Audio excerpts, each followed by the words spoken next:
Welcome to the Jill on Money Show. It's Thursday, March 28th, and we are here trying to help you out with whatever's going on in your financial life.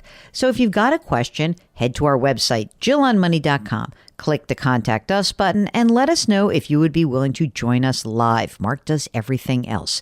Now, while you're on the website, don't forget you can sign up for the free weekly newsletter. You can check out our YouTube show called Jill on Money, powered by The Compound. And you can also subscribe to our service called Jill on Money Live. That's where you have access to quarterly live webinars and more bonus video content, all for $35. Check it out, Jill on Money Live.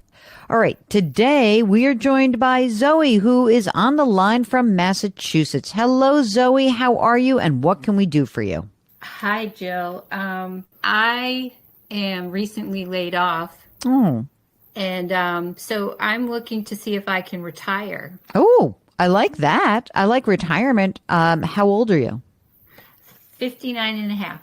Oh, people do like to stress that half when we know it has a special meaning. That half gets me access to those retirement accounts. Okay. So before you were laid off, how much were you earning, Zoe? 150. Do you know how much you need to live on? Like again, if you never had to work again, what amount of money is necessary for you to live your life? On a yearly basis? Yeah, or monthly, whatever's easier for you. So I've come up with a number of $65,000 a year. Okay. After tax, of course, right? Like that's the net amount you need. I didn't consider tax in that number. No. That's okay. Good. So that's fine. And tell us a little bit about what you have saved so that we can see whether or not this works. So how much have you saved let's start with retirement accounts. So in retirement accounts, I have $900,000. Wow. That's a lot. Is it all pre-tax? Yes. Okay. Pre-tax retirement. Got it. Are you entitled to any pension from the job that you just got laid off from? No. Is there any money that is outside of retirement, maybe in a brokerage account? So I do have a brokerage account. So actually within the brokerage account, I have 3 accounts. Okay. So there's a taxable account, an IRA, and a Roth. Okay, hold on. I'm going to just do taxable, Roth, and brokerage. Okay. I forgot to ask you, you married, partnered, single? Single. Kids, adult kids, anyone you got to worry about? No kids. Okay. Nope. What's in the taxable portion of the brokerage account? $450. Okay, that's great. How much is in the Roth? $50. Okay, and the IRA, the traditional? $250. Okay. Do you own your own home? I do. How much would you say it's worth? Roughly $800. Is there a mortgage that still remains? No. Very nice. Plan on staying there? Going to move to Mexico or Costa Rica or Paris or anything like that? So there might be a future commune. Really? I like that. I like the way you think. So would you sell your house for that and then go to the commune? Also known, or maybe just call it a condo. I'm not willing to sell the current home, so it would be an addition. Okay. How do we factor in that possibility? Like, is there some lump sum of money you'd have to set aside to be able to do that? So I think I'd need about $200 to $250 if I went forward with the commune. Okay. I have so many questions to ask you, but let's get to this part first. I'm so nosy. Are you feeling like there's just no way that you want to work again? Or is this just like a fun exercise? Like, how are we approaching this? Is this an academic exercise, or is this like, I'm so strung out, I can't possibly ever go back to work again? So it is that I've been doing the same thing for 30 years and don't want to go. I could easily just work my network and go back to it. It's been 30 years. I think it's been long enough. Okay. So I'm willing to transition into something new. So I'm playing with that idea. I'm looking into opportunities, maybe part-time work. So it's not that I'm anti-work. I actually am too young to just in my opinion, to be hanging out and having fun every day. So I'm not opposed to going back to work. Okay. I just want to know if I have to. I got it. That's a good distinction to make. So, when I look at this, I think of it in maybe kind of periods of time, right? So if I were to zoom ahead and looked at your full retirement age of 67, do you know what your Social Security benefit is? I do. Tell me those numbers. So full retirement, I have them in the yearly numbers. Fine. 37,200. That's fine. 37.2. And then what's the next number? 53.2. I like that one. That's good. Yeah, that's a nice number. That's a nice number, is right. So, one strategy could be to look at waiting for Social Security and pulling money out of the IRA and the pre-tax retirement, because you do have a lot of money. 900 in your pre-tax retirement, right? 250 in the IRA, and live off that for a while. And the question really becomes, well, how much could I, would you be okay just draining that account? Which is, I know it's somewhat of a drastic question. I don't know if you would drain it. So let me just look at this, because I'm going to do this without any other income. All right.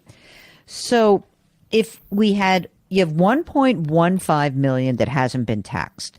Now we have to reduce that by whatever your tax is going to be. Now the thing is, as a single person, if you pulled out, let's call it 100 grand a year, you paid your tax on it, that's probably what you need in terms of your net need of your 65 grand a year, like your $5,500 a month, because you'd have to pay your federal tax and your state tax. And so I'm just going to play with the number of 100 grand a year. And I have to think about, well, this 1.15, it's not all yours, right? Because we have to pay the gov some money. Right. And so, one way to think about it is to say, well, on, the combined money, I would essentially be able to take out this 100 grand a year. And I think you'd probably need that, this 10 years, you'd be, close. You would essentially drain the account. And I guess I would ask you, how do you feel about pulling money out of that account, draining the two accounts, having zero left in that? You wouldn't have to worry about required minimum distributions, I'll tell you that much. But you would have the taxable account and the Roth account. So you'd have, in today's dollars, $500,000 that over the next 10 years would grow. And that's what you got. And if you then collected Social Security, you've got a chunk of your money. And then, I don't know, it's not a great, I don't think it would force you to have to sell the house, basically. Because unless I had another 800 grand, I can't supplement your Social Security so that it works. So I think, back of the envelope, the way I look at this is, if you need $5,500 a month net to you, could you somehow make some money so that you would earn, I don't know, when you think about starting something new, what's the amount of money you think you could earn doing just something new? Anything. I was aiming for $60,000 a year. Okay, that's better than I was aiming for. So let's say it's 50,000. Okay, if you could essentially, of the $5,500 a month, this is what I will tell you: if you could come up with half of that as earned income, and the other half you pull from your pre-tax retirement accounts, then I'm all in on this. I think it can work. Now, I happen to also know that there is you wrote us before, and so someone had suggested to you that perhaps an annuity would do this for you, do the same thing. Is that right? Yeah, I've been told that I can retire with an annuity.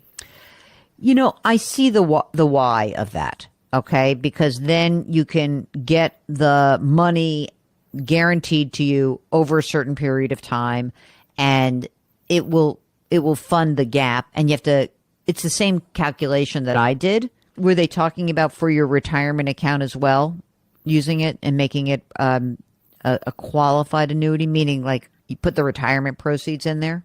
That it was my understanding they were going to roll the retirement accounts into the annuity. Okay, the 900. Yeah. Okay. I mean, here's the thing. My downside on that is that now you're locked into that game plan. Right. So I don't love, I mean, I think if you were a little bit older, I'd feel more settled on that. But maybe the way to think about it is you could do that perhaps in a year from now or 2 years from now, some portion of it. But even that, I don't want to give up my access to the money. They'll probably tell you can pull 10% out a year, right? Would it be an immediate annuity or a deferred annuity? No, we targeted 2025. Mm-hmm. Because I have an emergency fund for this year, so I don't need to touch it. But like I guess what I feel like is I think we are having a somewhat of a premature conversation about this, because if you get if you have a new gig, okay, and it works out and it's $50,000 or $60,000 a year, and now that is really all you need, and you can just pull a little bit of money out of the retirement account, and then you have the access to those retirement accounts. You preserve the liquidity. I like that as a more flexible model going forward.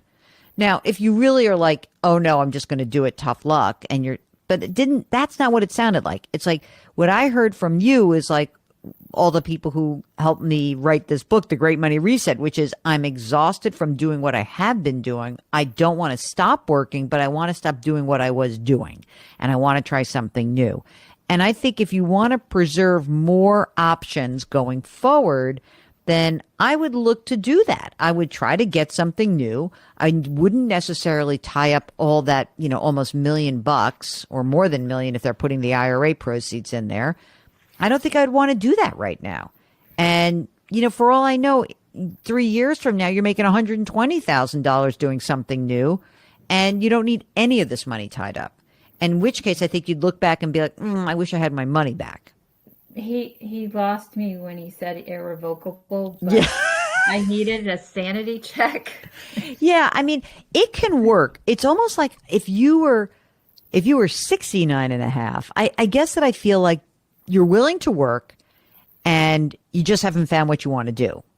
And so I get nervous about making sure that we preserve as many options as possible. And that's what I think for this situation, even though I bet the math can work, because I'm sure somebody who ran this and like really looked at the numbers, you can probably make the math work because you are close. But real life has to creep in also. This is why in some respects, giving financial advice is not just, it's not just 100% math. It is half math and half art, because the art is hearing what you're saying and feeling, to me at least, like, I don't know if she's done yet. And I don't think you are done yet. So I don't think I would go, I think the plan is available to you. When did you get laid off? How recently? January. That's very recently. So what I would do is I would keep poking around, figure out what this new thing that you could transition to, and then come back on the air with us and tell us what's going on. And then we've got because if you say I can make $1,500 a month and I still need $4,000 a month somewhere else, then maybe that would work. But I think you'll feel better if you know what the actual numbers are and that you can really wrap your arms around that. Is that a deal? Sure. Yeah. You could get on board with that? I can do that. You're young. Come on. It's going to be exciting. You do something new and you got a ton of money. You do have a lot of money. So I don't want to make it seem like, oh, you have no choices. You have lots of choices. I'm just trying to, as much as possible, preserve the options for you, Zoe, because that to me is going to make you feel better. This is a time of transition. And I find that in times of transition, I like to have access to my money. So I think That is the kind of the key here. And if you find that you're in a different place, even 3 months from now, come back on the air and we'll talk it through. So can I just ask one more question? Sure. One clarifying question and one question. So you're saying I should not start taking my Social Security until I'm 70? Do you have good health? Very good health. Yeah, I would. Yes, I would do that. I would wait.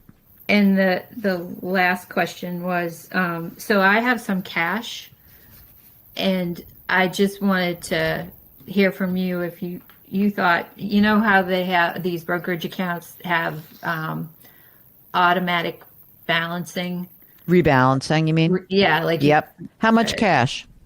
200. Oh my! And is that in your that's in your taxable brokerage? Is 200 part of the 450? It's separate from anything we've spoken about. Oh, all right. You're holding back on me, babe. And you want to put that to work, maybe? Yes. I wouldn't put any more than 100 to work. That's number one. Okay. I probably would hold back a little bit in that until, are you getting paid severance? Yes. Till when? Through June. And what happens for your medical? I've been trying to determine COBRA costs, but that's actually in my That's budget. in your, okay. I would probably take about, maybe I'd put 50 into the taxable. Right now in your taxable account, do you have, is it like all stocks? Do you have some bonds? Like what needs a little love? What part of the portfolio? So the one thing we didn't talk about is the taxable account is currently managed. Mm-hmm. So I really don't know a lot about. The only thing I've told them is I want it to be socially responsible invested. Mm-hmm. So, Well, maybe what you should do is, just because there's a lot of unknown, you could put maybe 50 in there. But then maybe what I might do is take like 50 and put it into a 6-month CD, and another 50 and put it into a 12-month CD. And that will give you a runway to get to the next place. so right now it's in a money market. How much? Yeah, I might put it. The reason why I might put it in a CD is that you'll get locked in, because if interest rates start coming down, then those money markets are going to come down. Yeah. Okay. You know what I mean? I don't know. I feel like I don't want you to go crazy. The market's up pretty big in the last 6 months. I don't need you to go chase things higher. I do think preserving and making sure that, you see what you need. You'll have more information in 6 months, right? And maybe in 6 months, I'm not saying you should market time. I'm just saying, like, I don't know what you really need right now. And I don't think you do. So until we have a better sense of what your needs are, I think we kind of, you're fully invested. You've got plenty of money invested. I don't think that there's any downside that right now, like, why not take a breath? This just happened, and see what happens next.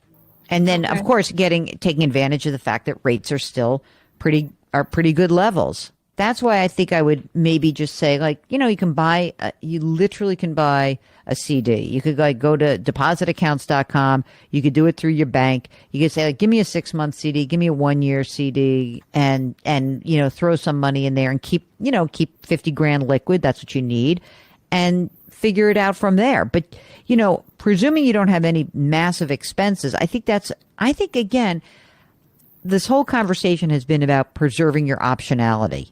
And I think that does the trick. If you find yourself in a big life transition like Zoe, I really encourage you to get in touch with us. There are so many decisions you may be facing and considering. We can help you sort them out.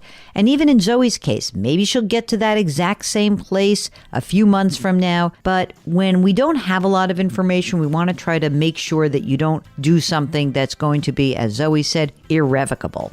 So go to the website, JillOnMoney.com, click the Contact Us button, and do let us know if you would like to join us on the air, and we can help guide you. We're your Sherpas, gang. That's it.